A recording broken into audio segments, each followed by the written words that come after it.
time. Jonathan Hobbs piloting the Humans deck. We've seen him play it with high proficiency throughout the day. Going to be taking on a new face to our feature match area. It's Michael Plummer. He's playing the villain. It's Bridgevine. Trying to see if he could solidify a top 8 berth for this Bridgevine deck. And now why is Bridgevine the villain? Why can't that be the hero? It just does not work that way, Craig. If you listen to the crowd of people calling for this deck's head, I don't think a lot of people would say this is a favorite. It's more of an obligation to play this deck. Although I'll say, I just read you those 4 teams that are guaranteed in. There's not a ton of Bridgevine amongst those teams.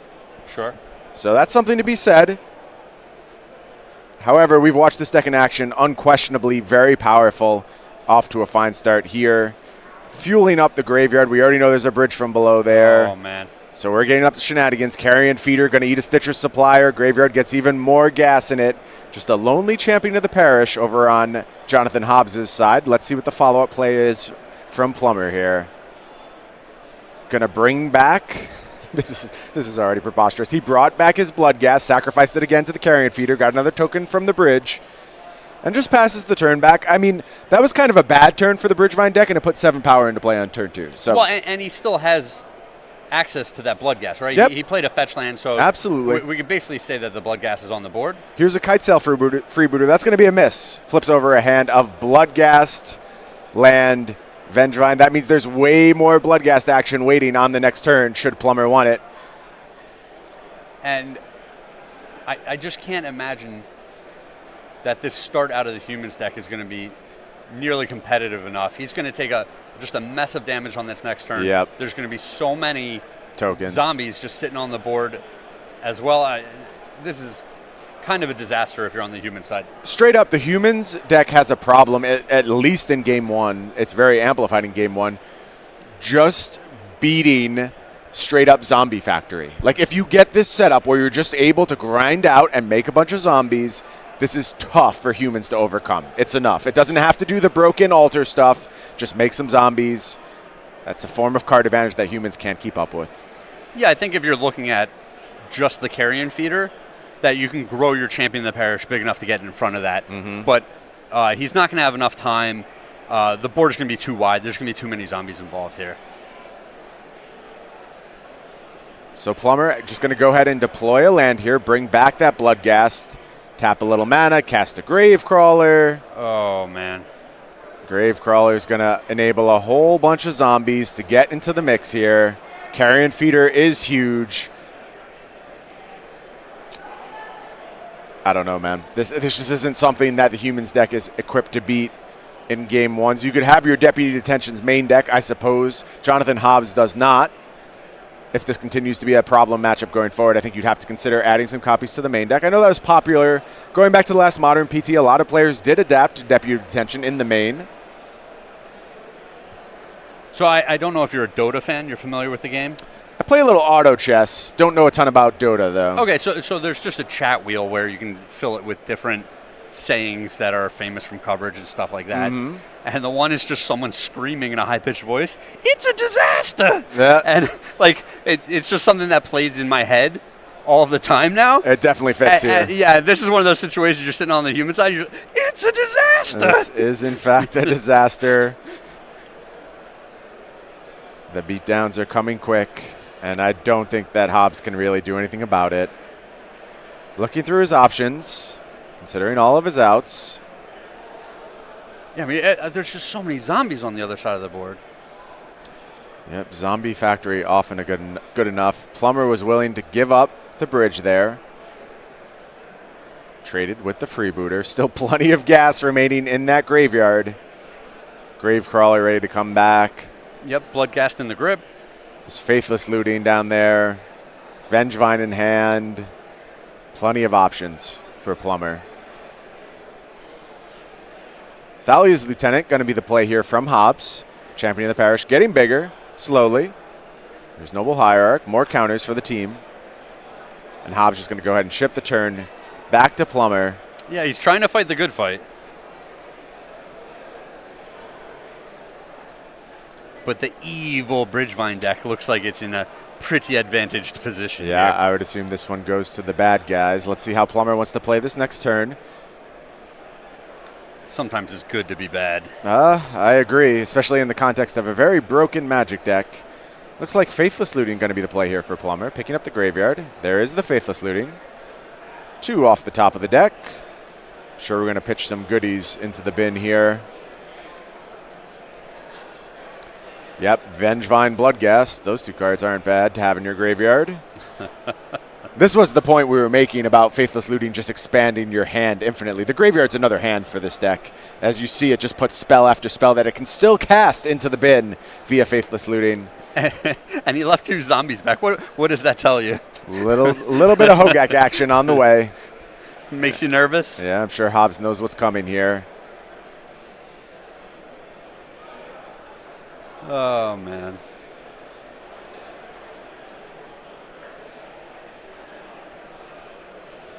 Hobbs lining up a few blocks here, including a couple of chumps. Well, one chump, 1 trade.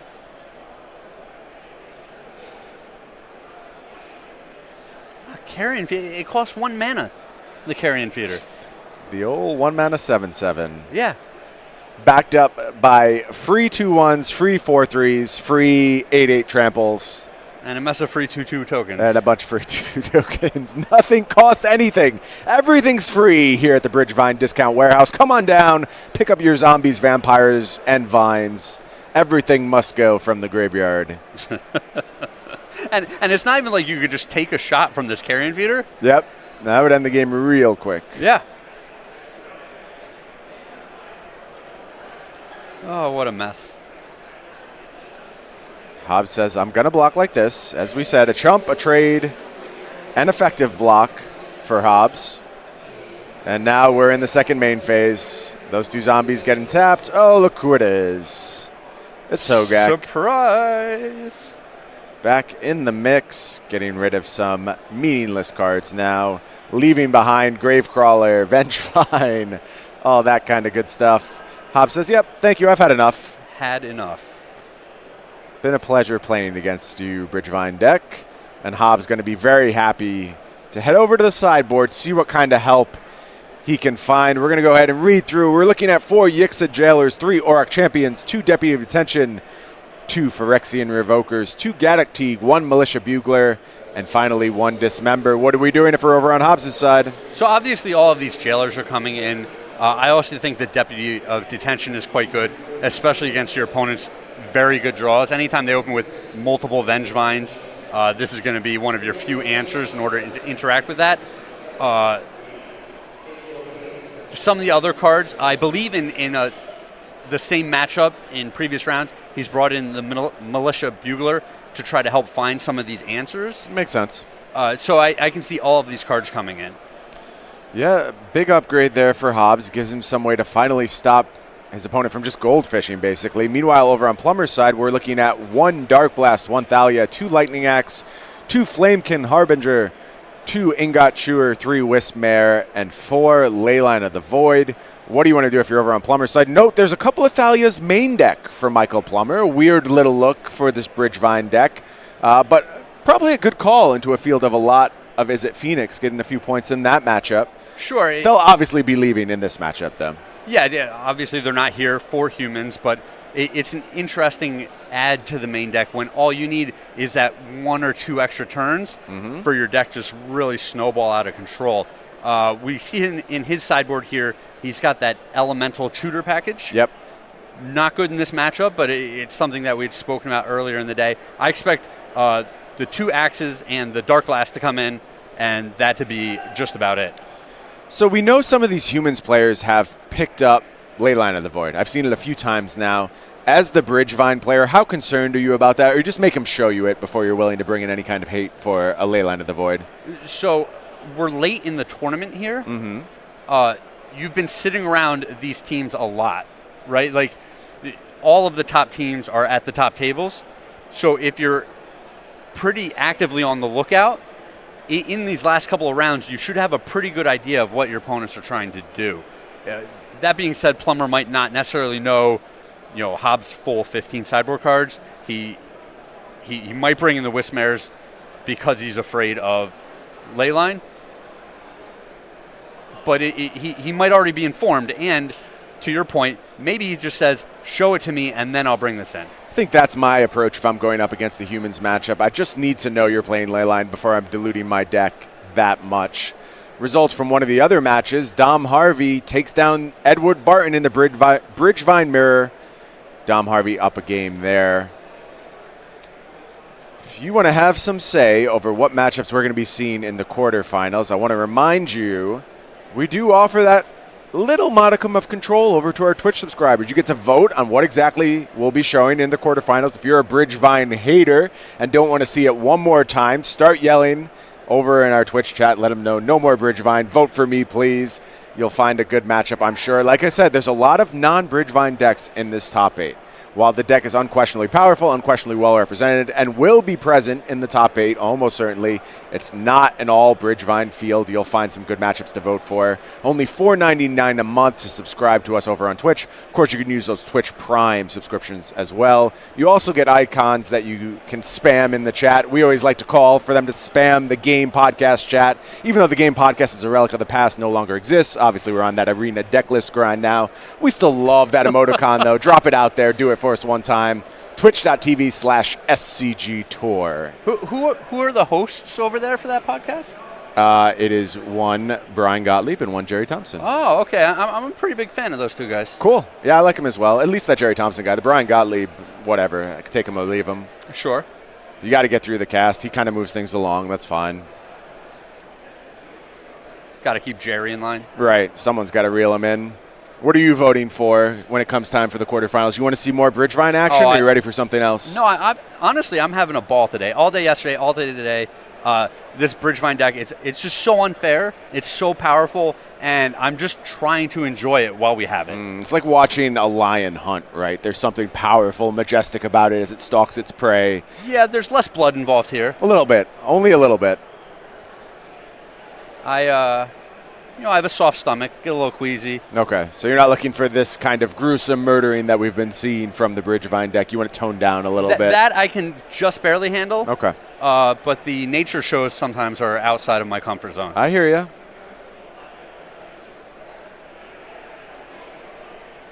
I'm a fan of the more adorable nature documentaries. Show me some cute baby animals. I don't really need to see the hunting part of things. I just deny that part exists. Well, yeah, as long as the cute babies make it to adulthood, right? Oh, yeah. If you show me a baby getting hunted, we're going to have issues. Not sticking around for that nature documentary. Or it's just like, oh, mom couldn't find enough food or whatever. And it starves to death. Get out of here. I don't need that in my life right now. I'm looking for positive success stories from baby animals. Global warming? What's that? Yeah. Don't want to hear about it. Total blank. No, actually, we should be very concerned about that one. Let's not pass on that one. We can ignore baby animals who are starving to death. That's part of nature. That's real. The global warming stuff, pay attention to that. That's important. I was just trying to rope you along there, see if you'd go for the ride. You almost caught me. I was like, yeah. Wait a second.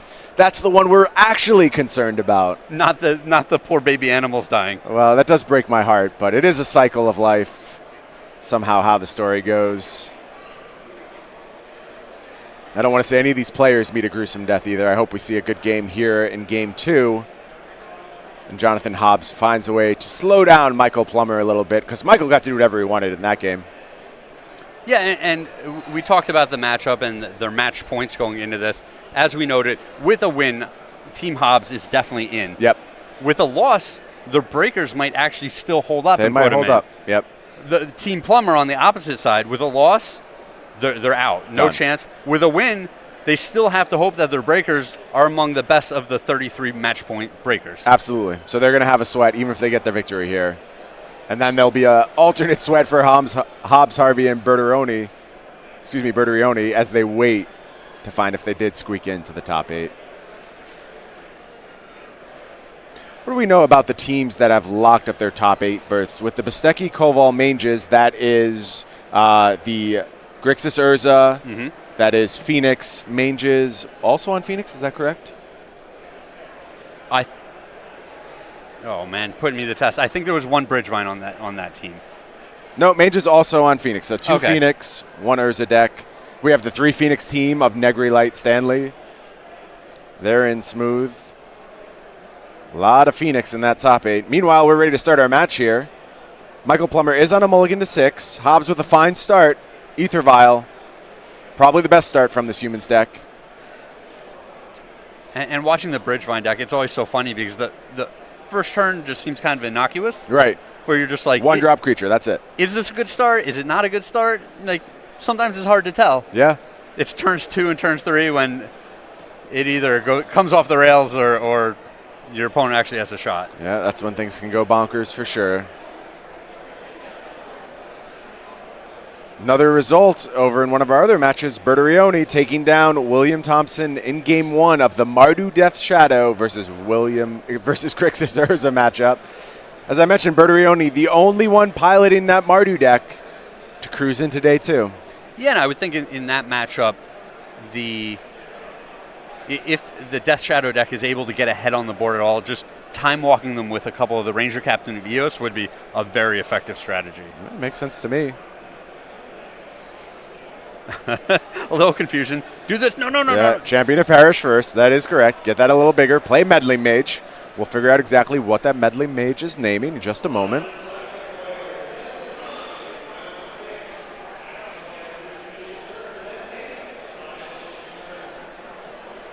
Looks like Insolent Neonate going to be cashed in here for a Bridge from Below. That's going to go ahead, put a zombie on the battlefield. Meddling Mage naming Altar right now. See if that proves to be the correct name. Here's Faithless Looting.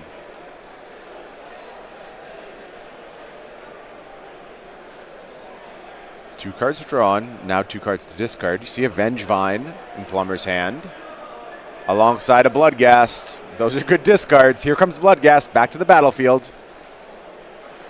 Sacrifice Outlet really puts this hand in high gear. You get to do the zombie factory stuff again, but no 1-drop Sacrifice Outlet from Plummer.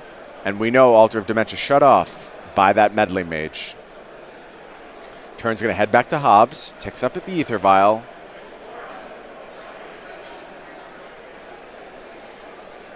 Yeah, and this is an interesting spot where, Hobbs could offer some trades here and get that Bridge from Below out of the graveyard if a trade happens. But he also just wants to get damage through. He really wants to start clocking the opponent. And if he grows his creatures, he kind of lets the opponent chump block with that zombie token. The Bridge from Below sits in the graveyard and is potentially a problem in turns moving forward. Absolutely. So looking at the hand, it looks like we're working with a Reflector Mage. We have a Phantasmal Image, and I saw an Ether Vial as well. Offers the trade.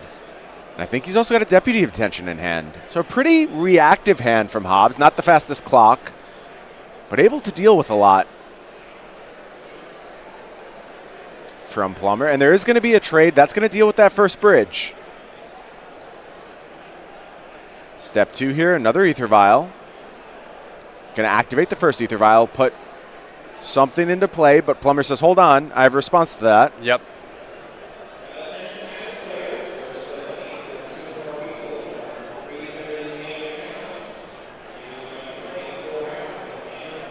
If Plummer makes the top 8 of this tournament, I want him to go buy himself a life pad. Because he appears to be using a crumpled up McDonald's napkin. Yeah, it looks like an old tissue or something. And he's not even using any, he's just scrawling life totals across it haphazardly, left and right. Yeah, they're all on different angles and stuff. Right. I like that. Little personality there. It's time for a boogie board or something to that effect. No, when you're a mad scientist, you just scribble the life totals anywhere. You do your thing. So we did see a Lightning Axe from Plummer. He did bring in Wispmare in the dark. Okay. Interesting. Here's Altar of Dementia. See why he wanted to kill that Meddling Mage. And let's see if we can get some action going from the graveyard here. And that was a very heads-up play last turn by Plummer. Axing the Meddling Mage in response to the Vial activation. Absolutely. It's kind of funny because Hobbs didn't even have another 2-drop he could put into play. It was just Phantasmal Image or bust. Right. Yeah, kind of wasted that Ether Vial activation. Vials continuing to tick up. And Hobbs went from a very good start with, the 1-drop that grows, putting pressure on the opponent. He had the Meddling Mage to shut off the Altar, and real quick, he just ended up with no board. Yeah. and the opponent just has all the time in the world to do what they want to do. Well, tides turn quickly, but a fine top deck here from Hobbs. Finds a Phyrexian Invoker. That's going to go ahead and shut down the altar one more time. Time for Bloodghast to do a little combat.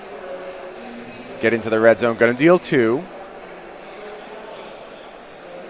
Now we're spending 3. It's Flashback Faithless Looting. 2 draws here from Plummer.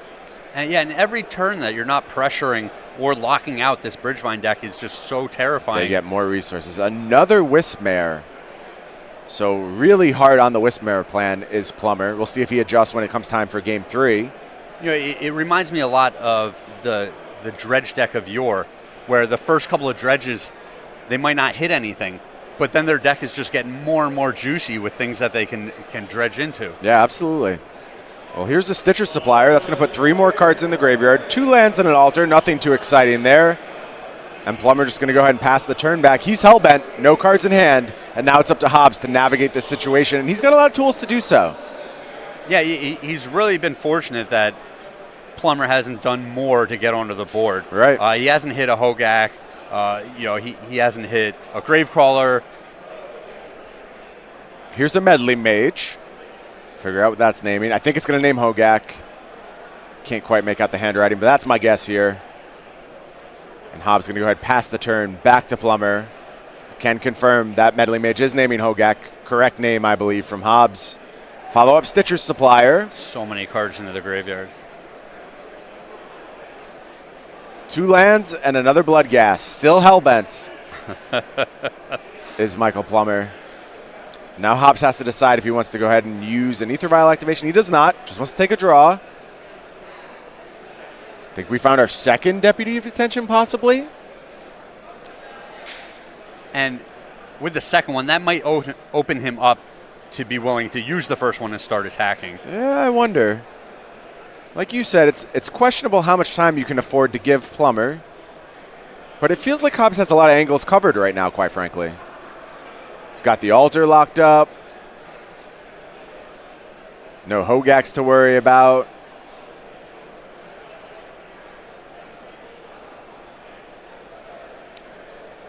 Yeah, you just worry if you're not clocking the opponent that it's more of a house of cards. Yeah. Where if one piece, comes off, the whole thing comes crashing down. Yeah, Carrion Feeder could be a scary card in this spot. There's a lot of options. There is that first Deputy Detention, though. That's going to clean up the Stitcher Suppliers. Okay, and I was kind of interested in doing this last turn. Mm-hmm. He missed 4 points of attack. I think so. I'm with you. But at least he got there. Now, he's quote-unquote turned the corner where he is going to start pressuring the opponent. Right, start doing a little beating down. Here's 5 damage headed Plummer's way.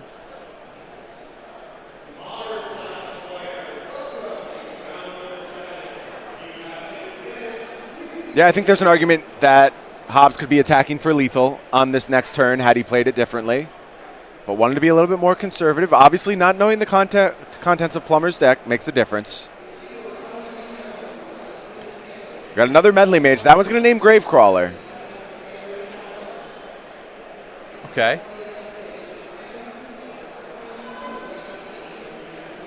Hobbs going to go ahead, untap. Lots of attackers at the ready. Here comes 7 damage Plummer's way, and things looking good for Jonathan Hobbs to force a game 3 here. Plummer's going to need some real help off the top of the deck.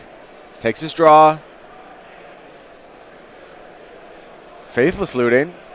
Bit of a rebuy there. Yeah, I mean, obviously we know that Hobbs is working with a lot of action in his hand. Plummer probably thinks the same thing, but he's in this desperate situation. He literally can't play around anything. Yep.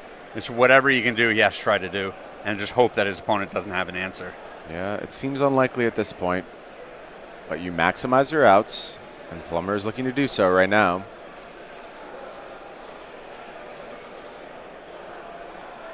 And seeing that Wispmare in this game, I wonder if those stay in for game 3. There's another one. I hope not. I mean... Well, again, just because your opponent didn't leyline you doesn't mean that they're not playing with leyline. Here's the argument where I think you can get to the fact that they're not, is that they snapped 7, and it wasn't like a super dominant 7. It wasn't the best possible 7 they could open on. And if they have Leyline in their deck, I think you can make an argument that they'll probably go to 6 in that spot. Probably. Now, that's reading a lot, and again, that can be secondhand knowledge because I'm sitting up here with all the answers, so it's very easy for me to say this. We'll see if Michael Plummer can get there and get those Wisp-Mares out of the deck for the next set of games. This is a kind of a funny interaction. He's like, oh, I'll finally get this thing off the board, open up my altar. And Hobbs is like, no, I've got these in spades. We'll do it again. Yeah. So Hobbs has tied up this match, 1 game apiece now between Hobbs and Plummer. And we're going to shuffle up for a game 3, and I'm going to watch very carefully. I want to see if Plummer goes to the sideboard.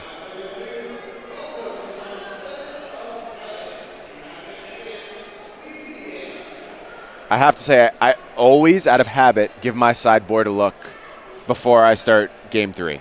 Yeah, nothing to lose there, right? Right, and I just want to recheck where I'm at, think about my sideboard plan one more time, make any adjustments that become clear. I don't want to drag Michael Plummer here. I think this is a tough decision whether you're playing Wisp-Mare or not. Yep. But you have to consider everything you saw, and you have to at least give it a thought that maybe it's time to get these Wisp-Mares out of my deck.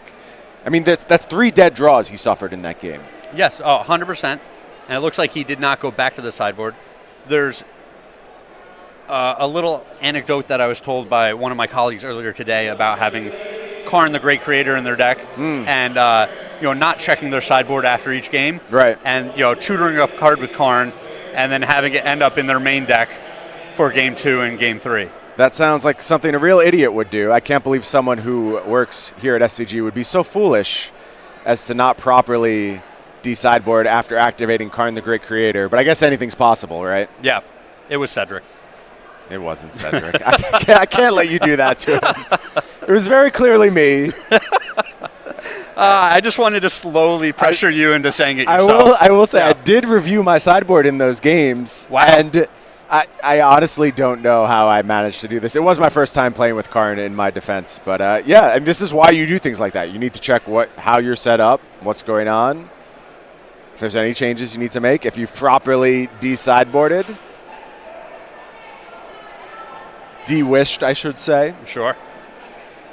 Yeah, de-tutored. Yeah. So Dominic Harvey took down his match against Edward Barton in the Bridgevine Mirror. Jeremy Bertarioni up a game as well. Yeah, the team Barton, Plummer, Thompson really with their backs against the wall here. Absolutely.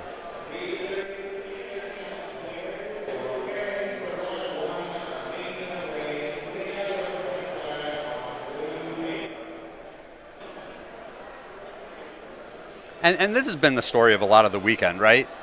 Where it's Bridgevine, everyone knew. Uh-oh, wait, I just saw a handshake. And that leads me to believe that we got a determinative result over in our other game. You see players, a lot of excitement, de-sideboarding, and that means the team of Dominic Harvey, Jonathan Hobbs, and Jeremy Bertarioni are going to advance to the top 8, probably with a very